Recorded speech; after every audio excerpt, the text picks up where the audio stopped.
Hi students मु बुद्धदेव आपण मैंने आज देखुं सप्तम श्रेणीर हॉलिडे होमवर्क बा ग्रीष्मकालीन गृह कार्य जो 2026 रे दिया जाइछि तुम ग्रीष्मकालीन गृह कार्य जो नुआ क्वेश्चन दिखाई से क्वेश्चन समस्त प्रश्न गुड़िक आलोचना करवा प्रश्न सहित आंसर आलोचना करवा प्रश्न गुड़िक मध्य रही देख भाषा रही साहित्य सामाजिक विज्ञान रही गणित रही विज्ञान रही सहित आमर इंग्लीश रही तो क्वेश्चन टी को आलोचना करने पूर्व कही रखी जो पिला आम चैनल को नुआ आसीच से आम चैनल को सब्सक्राइब कर लाइक कर ता सहित सांग मान शेयर कर सब्सक्राइब कले आसुवा नुआ नुआ भिडियो गुड़िक नोटिफिकेशन पाइब ता सहित चैनल जॉइन हो जाओ चैनल जॉइन है क्लास पीडीएफ पाइब देख आम क्वेश्चन टी देख आम प्रथम भाषा बा साहित्य रही एक नंबर रे माँ विषय गोटे कविता बा गल्प लेख देख मु लिखी कविताटी देखनियो माँ पाई गीतटीए देखनियो माँ तुमे स्नेहर सागर माँ तुमे मोर आधार दुखरे हेउ कि सुखरे सदा रह मो पाखरे तुम आंचल शीतल छाए तुम कथा मधुर माए मो हसरे तुमे हस मो कांधारे हेउ दुखित हृदय तुमर अस्पष्ट रस मो पाई कर त्याग अनेक केबे नहु क्लांत केबे न थक तुमे मो जीवनर आलोक माँ तुमे मो ठारू बड़ शक्तिर स्रोत। नेक्स्ट आमर 2 नंबर रही तुमे जानी 5 जन कवि नाम लिखि सेमानक रचित काव्य कविता और गल्प विषय लेख देख मु देखिदेछि ओडिशा रे कवि मानकर तांकर कविता तांकर गल्प गुड़िक देखनियो देख 2 नंबर उत्तर प्रथम रही रवींद्रनाथ ठाकुर भारतर सबुठारु प्रसिद्ध कवि मानक मध्यरु जणे से 1913 मसीह नोबेल पुरस्कार पाइथिले काव्य तांकर कौन रही गीतांजलि यह तांको सर्वप्रसिद्ध कविता संग्रह कवितार विशेषता कौन ना प्रेम प्रकृति भक्ति और मानवता गल्प कौन रही ना काबुलीवाला यह एक भावप्रवण कहानी 2 रे रही कौन ना उपेन्द्र भंज ओडिया साहित्यर कवि सम्राट बोली परिचित तार काव्य रही कौन ना वैदेहीश विलास विशेषता कौन ना अलंकार श्रृंगार रस और सुंदर भाषा तांकर कविता रही बहुत सजंता और शैलीशील। तृतीय रही गोपबंधु दास को उत्कलमणि बोली कहुए कविता तांकर रही बंदीर आत्मकथा विशेषता रही देशप्रेम समाजसेवा और दुखी मानक प्रति सहानुभूति तांकर रचना लोकमानंकु सचेतन करे। 4 नंबर रही सच्चिदानंद राउतराय आधुनिक ओडिया कवि तार जड़े श्रेष्ठ कवि तांकर काव्य रही बाजीराउत विशेषता कौन ना समाज अन्याय विरुद्ध रे स्वर विप्लवी चेतना तांकर कविता साहस और युव शक्ति देखाए।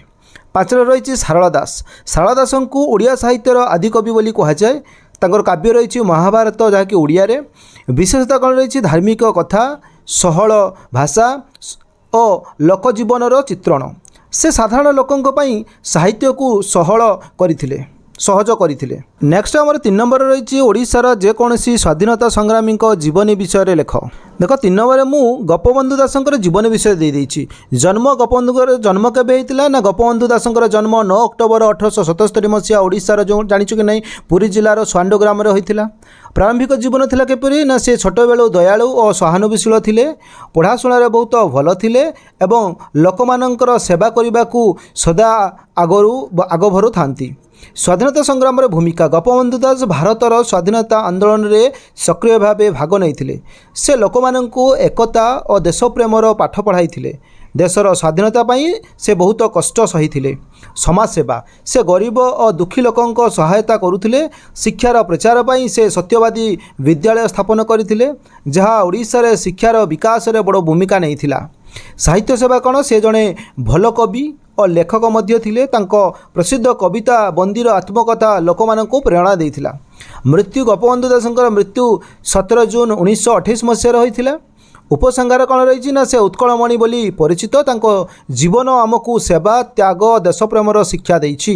नेक्स्ट देख आम 4 नंबर प्रश्न रही निम्नलिखित शब्दर अर्थ सह वाक्य गठन कर विलंब नंदन कानन अंधलौड़ी निशाचर दिखाई मु देदेछि देखनियो देख आमर प्रथम 4 नंबर रही विलंब रही विलंबर अर्थ देरी बा विघला समय नेबा माने अधिक समय नेबा वाक्य कौन हम ना से विद्यालय को विलंबर पहुँचला 2 रही कौन नंदन अर्थ कौन ना पुओ बा संतान बा प्रिय शिशु जाकू कहुए वाक्य कौन हम ना से तांकर नंदन को बहुत भल पाती 3 रही कानन कानन अर्थ कौन वन बा जंगल तार वाक्य कौन गठन करवा ना पक्षी मैंने कानन रे बसंती बा बास करती 4 नंबर हूँ अंध लौड़ी जहाँ जार अर्थ कौन अंध महिला बा दृष्टिहीन जड़े नारी वाक्य कौन रही अंध लौड़ी रास्ता पार होगा सहायता चाहिए 5 रही निशाचर अर्थ कौन ना जो मैंने राति घूरती बा चलन करती वाक्य कौन रही ना पेचा गोटे निशाचर पक्षी नेक्स्ट रही सामाजिक विज्ञान 6टी प्रश्न रही प्रथम रही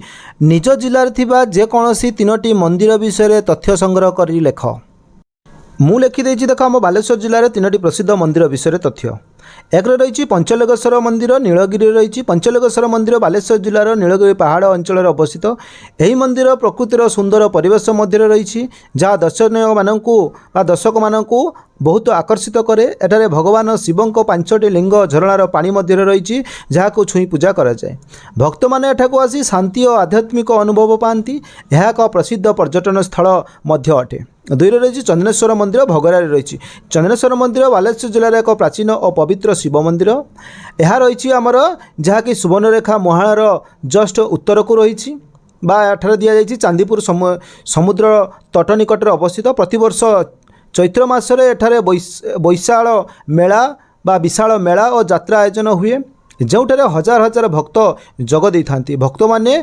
मनोकामना पूरण पाई एठारे पूजा करती यह धार्मिक और सांस्कृतिक दृष्टि बहुत गुरुत्वपूर्ण 3 रही भूषणेश्वर मंदिर भोगराई अवस्थित भूषणेश्वर मंदिर बालेश्वर जिलार भोगराई अंचल अवस्थित एठारे भगवान शिवंकर एक बहुत बड़ शिवलिंग रही जहाँ यही मंदिर को विशेष करिछि यह एक पुरातन और ऐतिहासिक स्थान प्रतिवर्ष महाशिवरात्रि रे एठारे बहुत भिड़ हुए एवं भक्त माने भगवान शिव को पूजा करने को आसती 2 नंबर रही भारतर सबुठ बड़ पर्वत श्रेणीर नाम कौन यह केउठारे अवस्थित यह संबंध में 5टी मजादार सूचना दियो भारतर सबुठारु बड़ पर्वत श्रेणीर नाम हिमालय पर्वत श्रेणी यह केउठारे अवस्थित हिमालय पर्वत श्रेणी भारतर उत्तर भाग में अवस्थित यह भारत सहित नेपाल भूटान चीन और पाकिस्तान मध्य प्रसारित होइछि हिमालय संबंध में 5टी मजादार सूचना होछि पृथ्वीर सबुठारु उच्च शृंग माउंट एवरेस्ट हिमालय अवस्थित हिमालय को हिमर आलय बोली कहुए कारण एठारे सदा बरफ रहे गंगा जमुना परी बड़ बड़ नदी माने हिमालय उत्स हुअंती यह भारत को ठंडा बतासरू बा पवनरू सुरक्षा करे और परिवेश को समतल रखे हिमालय रे अनेक दुर्लभ पशुपक्षी और उद्भिद मिले जपरिक स्नो लियोपार्ड हिम चिता बा जोटा हिमालय रे बास करते चिता ताहाको देखा जाए नेक्स्ट देख आम 3 नंबर रही ओडिशा रे थिबा जेकोसी 5टी दर्शनीय स्थान संबंध में संक्षेप लेख देख आम ओडिशा रे 5टी दर्शनीय स्थान प्रथम दी जाइए पुरी जगन्नाथ मंदिर ओडिशार सबुठ पवित्र धार्मिक स्थान एठारे भगवान जगन्नाथ बलभद्र और सुभद्रा पूजा हुए प्रतिवर्ष रथयात्रा बहुत धूमधाम रे पालन करा जाए और लक्ष भक्त एठाकू आसती यह भारतर 4 धाम मध्य गोटे भाव मध्य परिचित 2 रही कोणार्क सूर्य मंदिर सूर्य देवता बा सूर्यदेव को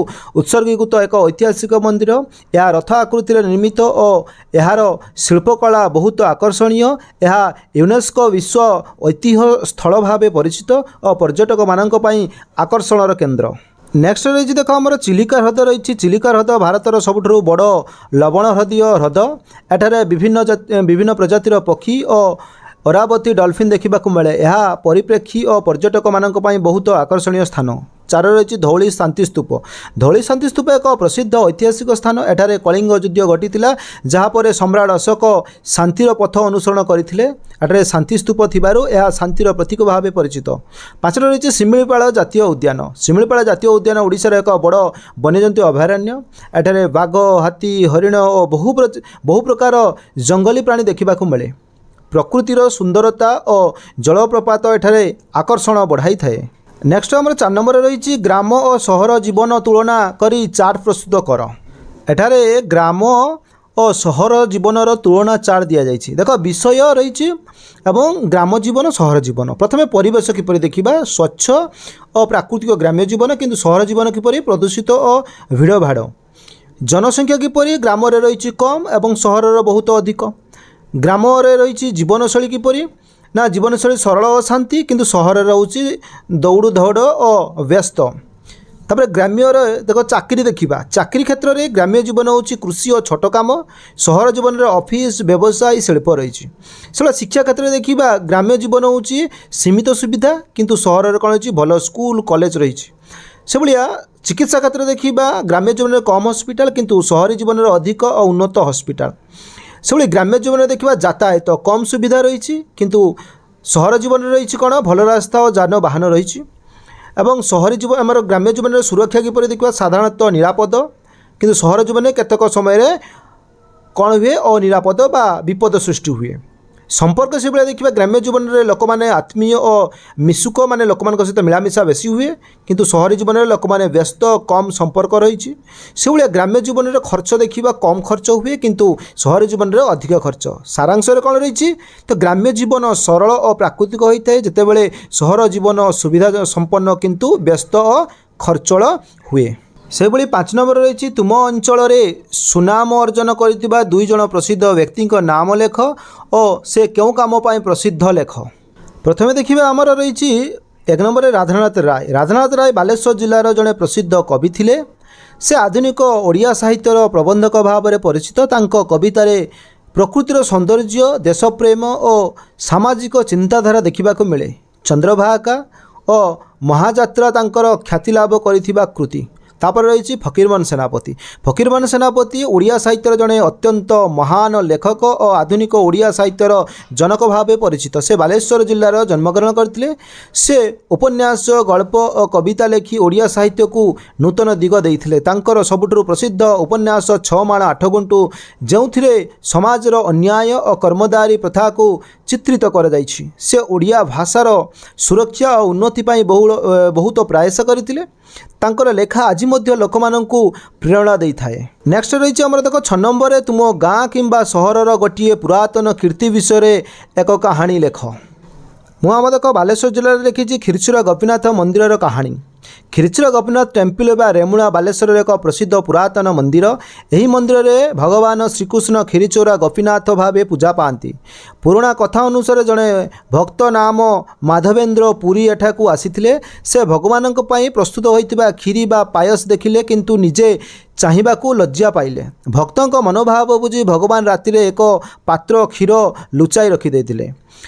ପରେ ପୁରୀଙ୍କୁ ସ୍ୱପ୍ନରେ ଦେଖାଇ କହିଲେ, ଏହି କ୍ଷୀରି ମୋର ଭକ୍ତ ପାଇଁ। ପୂଜାରୀ ଖୋଜି ମାଧବେନ୍ଦ୍ର ପୁରୀଙ୍କୁ ଦେଲେ। ଏହାପରେ ଭଗବାନଙ୍କର ନାମ କ୍ଷୀରଚୋରା ଗୋପୀନାଥ ହେଲା, କାରଣ ସେ ଭକ୍ତ ପାଇଁ କ୍ଷୀରି ଚୋରି କରିଥିଲେ। ଆଜି ମଧ୍ୟ ଏହି ମନ୍ଦିରର କ୍ଷୀରି ବହୁତ ପ୍ରସିଦ୍ଧ ଓ ଭକ୍ତମାନେ ଭକ୍ତି ସହ ଏଠାକୁ ଆସନ୍ତି। ଏହାପରେ ରହିଛି ଆମର ବିଜ୍ଞାନ ରହିଛି। ବିଜ୍ଞାନରେ ରହିଛି 5ଟି ପ୍ରଶ୍ନ। 1 ନମ୍ବର ରହିଛି, ତୁମେ ବ୍ୟବହାର କରୁଥିବା ଏକ ଘର ବାହାରେ ଦେଖିଥିବା 10 ଗୋଟି ପଦାର୍ଥର ନାମ ଲେଖି ସେଥିମଧ୍ୟରୁ କେଉଁଗୁଡ଼ିକ ପ୍ରାକୃତିକ ଓ ମନୁଷ୍ୟକୃତ ପଦାର୍ଥ ଲେଖ। ଦେଖ ଆମେ ଦେଖିବା ପ୍ରଥମେ ଏଠାରେ ତୁମେ ବ୍ୟବହାର କରୁଥିବା ଘର ବାହାରେ ଦେଖୁଥିବା 10ଟି ପଦାର୍ଥ, ସେଗୁଡ଼ିକ ପ୍ରାକୃତିକ କିମ୍ବା ମନୁଷ୍ୟକୃତ ତା ଦିଆଯାଇଛି। ଦେଖ କ୍ରମରେ 10ଟି ଦେଇଦେଇଛି। 1 ନମ୍ବର ରହିଛି ପଦାର୍ଥ ହେଉଛି ଜଳ। ଜଳ ତାହାର ହେଉଛି ପ୍ରାକୃତିକ। ତାପରେ ହେଉଛି ବତାସ ବା ପବନ। ପବନ ହେଉଛି ପ୍ରାକୃତିକ। ସେଭଳିଆ ଗଛ ରହିଛି 3 ନମ୍ବରରେ, ଗଛ ହେଉଛି ପ୍ରାକୃତିକ। ସେଭଳିଆ 4 ନମ୍ବର ରହିଛି ପଥର। ପଥର ହେଉଛି ପ୍ରାକୃତିକ। 5 ନମ୍ବର ରହିଛି ମାଟି। ମାଟି ହେଉଛି ପ୍ରାକୃତିକ। 6 ନମ୍ବର ରହିଛି ଘର। ଘର ହେଉଛି ମନୁଷ୍ୟକୃତ ବା ମଣିଷ ତିଆରି କରେ। 7 ନମ୍ବର ରହିଛି ଟେବୁଲ। ଟେବୁଲ ବି ମନୁଷ୍ୟକୃତ। ତାପରେ ରହିଛି 8 ନମ୍ବର ରହିଛି କୃଷି ବା ଚେୟାର। ଚେୟାର ହେଉଛି ମନୁଷ୍ୟକୃତ। 9 ନମ୍ବର ହେଉଛି ସାଇକେଲ। ସାଇକେଲ ବି ମଧ୍ୟ ହେଉଛି ମନୁଷ୍ୟକୃତ। 10 ନମ୍ବର ରହିଛି ଗାଡ଼ି। ଗାଡ଼ି ବି ମଧ୍ୟ ମନୁଷ୍ୟକୃତ। ସାରାଂଶରେ କ'ଣ ରହିଛି ନା ପ୍ରାକୃତିକ ପଦାର୍ଥ ହେଉଛି ଯାହା ପ୍ରକୃତିରୁ ମିଳେ, ଯେମିତିକି ଜଳ, ପବନ ବା ବାତାସ ବା ଗଛ, ଏବଂ ମନୁଷ୍ୟକୃତ ପଦାର୍ଥ ହେଉଛି ଯାହା ମନୁଷ୍ୟ ତିଆରି କରେ, ଯେମିତିକି ଘର, ଟେବୁଲ, ସାଇକେଲ। ନେକ୍ସଟ ରହିଛି ଆମର 2 ନମ୍ବରରେ, ଖାଇବା ସୋଡ଼ା ସହ କିଛି ଲେମ୍ବୁ ରସ ମିଶାଇ ପରୀକ୍ଷା କର। ଘଟୁଥିବା ପରିବର୍ତ୍ତନକୁ ଧ୍ୟାନପୂର୍ବକ ଅବଲୋକନ କର। ଏହି ପରିବର୍ତ୍ତନର କାରଣକୁ ନିଜ ଭାଷାରେ ବର୍ଣ୍ଣନା କର ଏବଂ ସେଥିରେ ଲେମ୍ବୁରେ ଅମ୍ଳ ଥିବା ବିଷୟରେ କ'ଣ ଜଣାପଡ଼ୁଛି ତାହା ଲେଖ। ପରୀକ୍ଷାରେ ଆମେ କ'ଣ ପାଇଲୁ ନା ପରୀକ୍ଷା ହେଉଛି ଖାଇବା ସୋଡ଼ା ଯୁକ୍ତ ଲେମ୍ବୁ ମିଶାଇଲେ କ'ଣ ହେଉଛି ଅବଲୋକନ କ'ଣ ଦେଖାଯାଏ ନା ଯେତେବେଳେ ଖାଇବା ସୋଡ଼ାରେ ଲେମ୍ବୁ ରସ ମିଶାଯାଏ ତେବେ ତୁରନ୍ତ କ'ଣ ହୁଏ ବୁଡ଼ବୁଡ଼ ବା ବାବୁଲ ଉଠେ, ଗ୍ୟାସ୍ ତିଆରି ହୁଏ ଏବଂ ମିଶ୍ରଣ ଫୁଲିଯାଏ। ପରିବର୍ତ୍ତନର କାରଣ କ'ଣ ନା ଲେମ୍ବୁ ରସରେ ଅମ୍ଳ ଥାଏ ଏବଂ ଖାଇବା ସୋଡ଼ା ହେଉଛି କ୍ଷାରକ। ଏହି ଦୁଇଟି ମିଶିଲେ ରାସାୟନିକ ପ୍ରତିକ୍ରିୟା ହୁଏ ଓ କାର୍ବନ ଡାଇଅକ୍ସାଇଡ୍ ବା ଗ୍ୟାସ୍ ବା CO2 ବାହାରିଥାଏ, ସେଥିପାଇଁ ବୁଡ଼ବୁଡ଼ ଦେଖାଯାଏ। ଏଥିରୁ ଲେମ୍ବୁ ବିଷୟରେ ଜଣାପଡ଼େ, ଏହି ପରୀକ୍ଷାରୁ ଜଣାପଡ଼େ ଯେ ଲେମ୍ବୁରେ ଅମ୍ଳ ଥାଏ କାରଣ ଏହା ଖାଇବା ସୋଡ଼ା ସହ ପ୍ରତିକ୍ରିୟା କରି ଗ୍ୟାସ୍ ଉତ୍ପନ୍ନ କରେ, ଯାହା ଅମ୍ଳର ଲକ୍ଷଣ। ନେକ୍ସଟ ଦେଖ ଆମର 3 ନମ୍ବରରେ ରହିଛି ତୁମ ଘରେ ମିଳୁଥିବା ବିଭିନ୍ନ ବସ୍ତୁ ଯେପରିକି ଲୁହା ଚାମଚ, ଆଲୁମିନିୟମ ପାତ୍ର, ପ୍ଲାଷ୍ଟିକ ବୋତଲ, କାଠ, କାଗଜ, କାଚ ଇତ୍ୟାଦି ମଧ୍ୟରୁ 10ଟି ବସ୍ତୁର ତାଲିକା ପ୍ରସ୍ତୁତ କର। ସେଗୁଡ଼ିକ ଧାତୁ ଓ ଅଧାତୁ ଭାବେ ବର୍ଗୀକୃତ କର ଏବଂ ସେଥିମଧ୍ୟରୁ କେଉଁଗୁଡ଼ିକ ବିଦ୍ୟୁତ୍ ପରିବାହକ ତାହା ଚିହ୍ନଟ କରି ବର୍ଣ୍ଣନା କର। ଏଠାରେ ଆମେ ଦେଖିପାରିବା ଯେ ଆମ ଘରେ ମିଳୁଥିବା 10ଟି ବସ୍ତୁକୁ ଧାତୁ ଓ ଅଧାତୁ ଭାବେ ବର୍ଗୀକୃତ କରାଯାଇଛି ଏବଂ ସେଗୁଡ଼ିକ ବିଦ୍ୟୁତ୍ ପରିବାହକ କି ନୁହେଁ ମଧ୍ୟ ଦିଆଯାଇଛି। 10ଟି ବସ୍ତୁ ଦିଆଯାଇଛି। ପ୍ରଥମେ ଦିଆଯାଇଛି ଲୁହା ଚାମଚ। ଲୁହା ଚାମଚରେ କ'ଣ ଅଛି? ତା ଧାତୁ ଏବଂ ତା ବିଦ୍ୟୁତ୍ର ସୁପରିବାହୀ ହଁ କି ନା ଦିଆଯାଇଛି, ହଁ ହେବ, ତାହା ସୁପରିବାହୀ ଅଟେ। ତାପରେ ଦିଆଯାଇଛି କ'ଣ ନା 2ରେ ଦିଆଯାଇଛି ଆଲୁମିନିୟମ ପାତ୍ର, ତା ଧାତୁ ଏବଂ ତା ବି ବିଦ୍ୟୁତ୍ର ପରିବାହୀ ଅଟେ। ଏବଂ ତମ୍ବା ତାର 3 ନମ୍ବର ଦିଆଯାଇଛି, ତା ଧାତୁ ଅଟେ ଏବଂ ତା ବିଦ୍ୟୁତ୍ର ପରିବାହୀ। ତାପରେ ଦିଆଯାଇଛି 4 ନମ୍ବରରେ ତାହା ହେଉଛି କାଚ ବା ଯେଟା ଗ୍ଲାସ୍ କୁହାଯାଏ କାଚ, ତାହା ହେଉଛି ଅଧାତୁ, ତା ବିଦ୍ୟୁତ୍ର କୁପରିବାହୀ ସୁପରିବାହୀ ନୁହେଁ। ସେଭଳିଆ 5ରେ ଅଛି ପ୍ଲାଷ୍ଟିକ ବୋତଲ, ତା ବି ଅଧାତୁ ଅଟେ ଏବଂ ତା ବି ମଧ୍ୟ ବିଦ୍ୟୁତ୍ର କୁପରିବାହୀ ସୁପରିବାହୀ ନୁହେଁ ବା ପରିବାହୀ ନୁହେଁ। ତାପରେ ହେଉଛି କାଠ ହେଉଛି ଅଧାତୁ, ତା ବି ମଧ୍ୟ ବିଦ୍ୟୁତ୍ର ପରିବାହୀ ନୁହେଁ, କ'ଣ ନା କୁପରିବାହୀ। ସେଭଳିଆ ଦିଆଯାଇଛି 7 ନମ୍ବରରେ କାଗଜ ଅଛି, ତାହା ହେଉଛି ଅଧାତୁ ଏବଂ ତା ବି ହେଉଛି ବିଦ୍ୟୁତ୍ର ପରିବାହୀ ନୁହେଁ, ନା ସେଥିପାଇଁ ଦିଆଯାଇଛି, ତାହା ହେଉଛି ବିଦ୍ୟୁତ୍ର କୁପରିବାହୀ। 8 ନମ୍ବର ଦିଆଯାଇଛି ରବର, ତା ବି ମଧ୍ୟ ଅଧାତୁ, ତା ବି ବିଦ୍ୟୁତ୍ର ପରିବାହୀ ନୁହେଁ, ତାପରେ ହେଉଛି କ'ଣ କୁପରିବାହୀ। ସେଟା ଯେଉଁ ସୁନା କ'ଣ ଆଭୂଷଣ ମାନେ ସୁନା ଜିନିଷ ଯେତିକ ସବୁ ରହିଛି ତା ଧାତୁ ଅଟେ ଏବଂ ତା ବି ବିଦ୍ୟୁତ୍ର ପରିବାହୀ, ବୁଝିଲେ କି ନାହିଁ, ପରିବାହକ ଯାହାକୁ କୁହାଯାଏ। 10 ଦିଆଯାଇଛି କ'ଣ ନା ଲୁହା କିଲ୍ ବା ଯେଟା ହେଉଛି କଣ୍ଟା, ତା ଧାତୁ ଅଟେ ଏବଂ ତା ବିଦ୍ୟୁତ୍ର ପରିବାହକ ଅଟେ। ଧାତୁ ଅଧାତୁ ବିଷୟରେ ସମ୍ୟକ ଧାରଣା ଦେଖିବା। ଧାତୁ କ'ଣ ନା ଲୁହା, ଆଲୁମିନିୟମ, ତମ୍ବା, ସୁନା ଇତ୍ୟାଦି ଏମାନେ ବିଦ୍ୟୁତ୍ ଭଲ ଭାବରେ ପରିବାହନ କରନ୍ତି, ତାର ତିଆରି କରିବାରେ ବ୍ୟବହୃତ। ଅଧାତୁ କ'ଣ ନା କାଠ, ପ୍ଲାଷ୍ଟିକ, କାଚ, କାଗଜ, ରବର ଏମାନେ ବିଦ୍ୟୁତ୍ ପରିବାହକ ବା ପରିବହନ କରନ୍ତି ନାହିଁ, ଏମାନେ ଇନ୍ସୁଲେଟର ଭାବେ କାମ କରନ୍ତି। 4 ନମ୍ବର ଦିଆଯାଇଛି ତୁମ ଆଖପାଖରେ ବିଭିନ୍ନ ପତ୍ର ସଂଗ୍ରହ କରି ତୁମ ଖାତାରେ ଅଠା ସାହାଯ୍ୟରେ ଲଗାଅ ଓ ପ୍ରତ୍ୟେକ ଚିତ୍ର ତଳେ ଏହାର ନାମ ଲେଖ।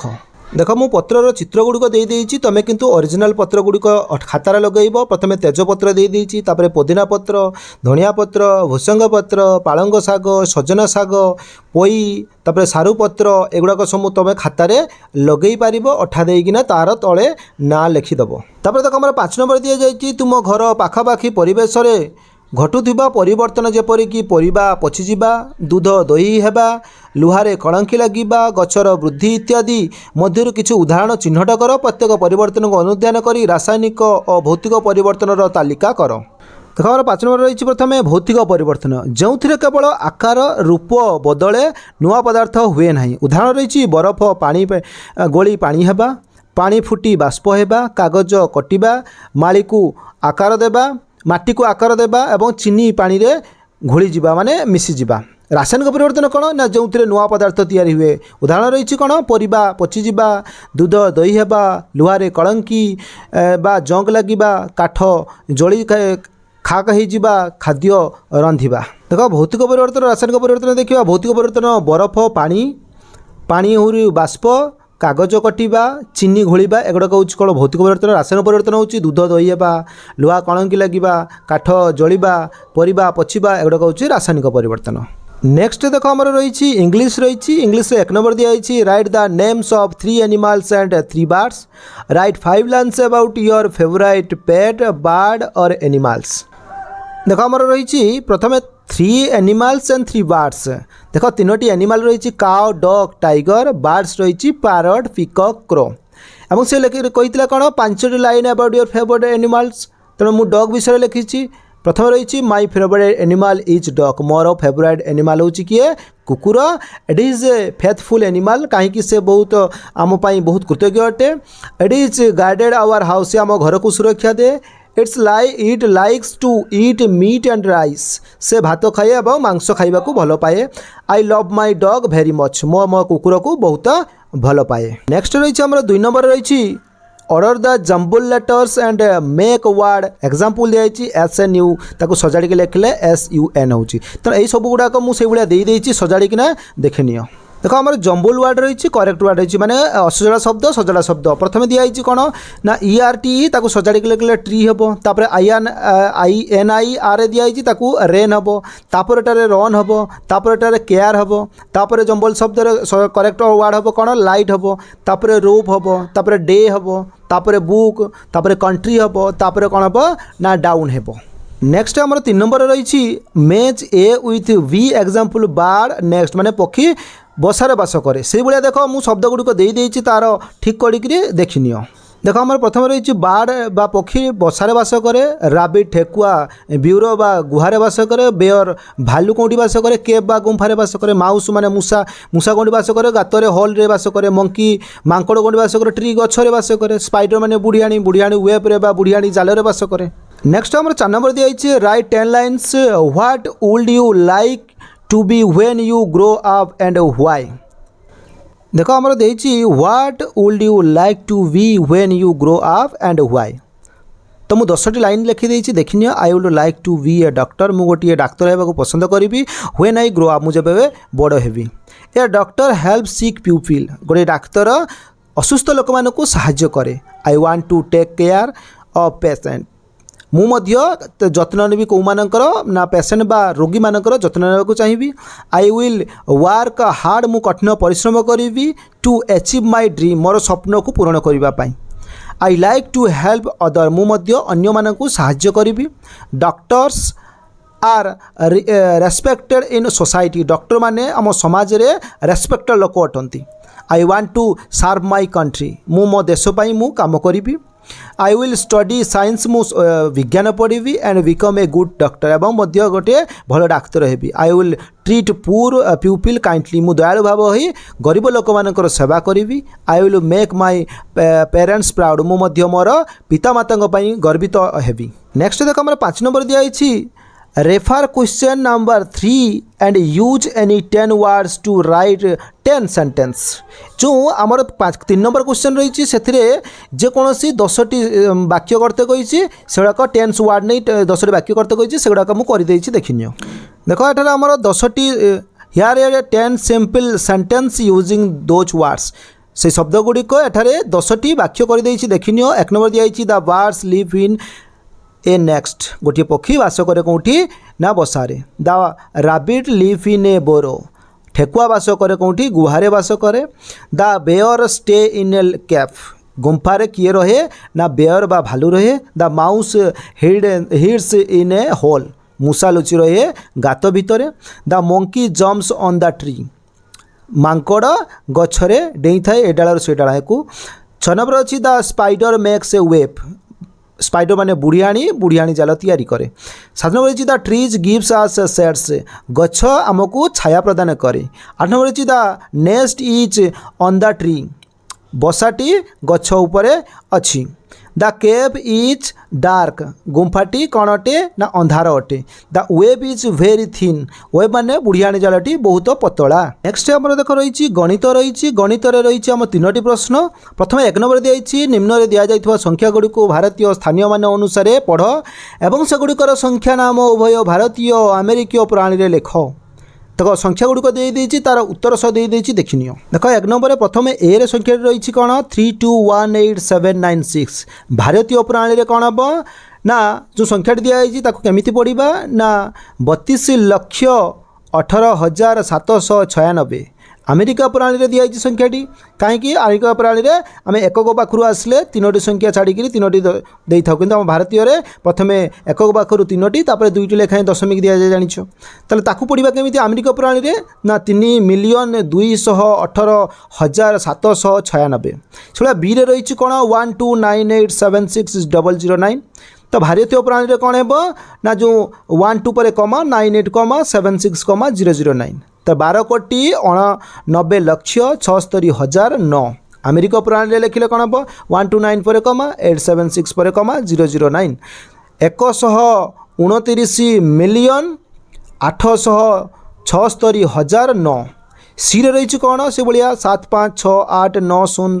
9 0 भारतीय प्रणाली लिखले 7 पर कमा 5 8 पर कमा 9 0 76 लक्ष 58,909 अमेरिका प्रणाली पढ़ले कौन हम 7,658,909 तब आम डी रे रही देख 54398004 भारतीय प्रणाली केमी पढ़ा 5,43,98,004 अमेरिका प्रणाली पढ़ले केमी पढ़ा ना 54,389,004 तापर ई रे दिखाई देख भारतीय प्रणाली पढ़ला केमी पढ़ा 406,6,57,899 अमेरिका प्रणाली पढ़ले केमी पढ़ा ना 4,80,06,57,899 तापर देख आमर दिखाई 2 नंबर निम्न दि जा संख्या गुड़ी को भारतीय स्थानीय मान पद्धति अनुसार लेख तो सेगुड़ाक दि जाइए मुझे तार उत्तर सह डायरेक्ट दे दूँ देखिनियो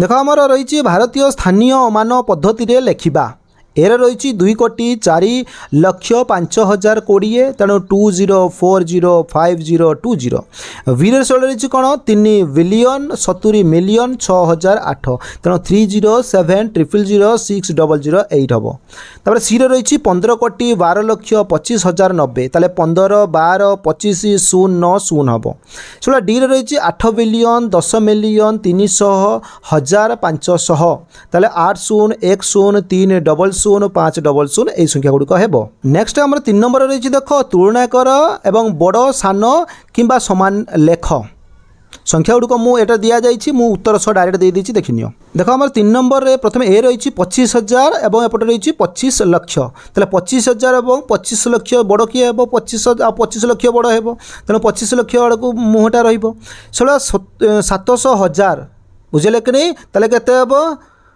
7 लक्ष आसब 700,000 माने 7 लक्ष एपटे अच्छी कौन ना 60 लक्ष तेल बड़ किए आसब 6 मिलियन आसब से 8,45,450,000 अच्छी तेल बड़ किए हे ना 8 बिलियन हे बुझे कि नहीं तेणु 8 पाखे देख 9टा शून अच्छी सी हूँ 45,450,000 अच्छी तेणु आमर आसो 8 बिलियन सब बड़ आसो डी रे अच्छी 220,09 मिलियन 220 लक्ष बड़ हम बुझे कि नहीं 220 लक्ष एपटे अच्छी 9 मिलियन अच्छी तेणु 220 लक्ष ही बड़ हम तो ये तो सरला जैकि आमर सप्तम श्रेणी जो हॉलीडे होमवर्क टी सरला से पर्यंत विदाय दिंतु जो पिला आम चैनल को नुआ आसीच से आम चैनल को सब्सक्राइब कर लाइक कर साथ सांग मानक शेयर कर।